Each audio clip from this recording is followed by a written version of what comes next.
வேலூரில் போட்டியிடும் பாஜக கூட்டணி வேட்பாளர் புதிய நீதி கட்சி தலைவர் ஏசி சண்முகத்தை ஆதரித்து பிரதமர் மோடி பிரச்சாரம் மேற்கொள்ளும் வேலூர் கோட்டை மைதானத்தில் பலத்த போலீஸ் பாதுகாப்பானது போடப்பட்டிருக்கிறது. இது தொடர்பான விவரங்களை தர காத்திருக்கிறார் எமது செய்தியாளர் ஸ்ரீராம். அவரிடம் பேசலாம். வணக்கம் ஸ்ரீராம், விவரங்களை பதிவு செய்யுங்கள்.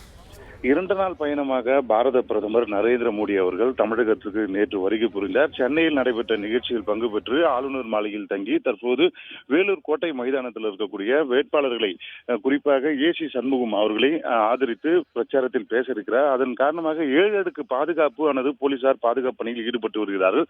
கிட்டத்தட்ட 7 மாவட்டங்களிலிருந்து 3800 போலீசார் பாதுகாப்பு பணியில் ஈடுபட்டு வருகிறார்கள். அதே போன்று அந்த கோட்டை மைதானத்தில் சுற்றி இருக்கக்கூடிய பாதைகளிலும் அதே போல அருகில் இருக்கக்கூடிய மோப்பநாய்கள் மற்றும் வெடிகுண்டு நிபுணர்கள் மூலமாக அந்த சோதனையானது மேற்கொள்ளப்பட்டு வருகிறது.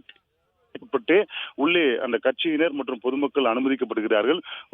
கிட்டத்தட்ட 27,000 இருக்கைகள், சேர்கள் அமைக்கப்பட்டிருக்கிறது. அதன் அமர்வதற்கான ஏற்பாடுகளும் அதே போன்று விஐபிகள் மற்றும் வேட்பாளர்கள், குறிப்பாக ஏசி சண்முகம் மட்டும் அவரை ஆதரித்து பேசாமல் மற்ற கூட்டணி கட்சி பாமக மற்றும் உள்ளிட்ட இந்த காஞ்சிபுரம், அதே போன்று வேலூர், அரக்கோணம், ஆரணி இது போன்ற கூட்டணி கட்சி வேட்பாளர்களையும் ஆதரித்து பேச, அதன் காரணமாக தற்போது பலத்த போலீஸ் பாதுகாப்பானது போடப்பட்டிருக்கிறது.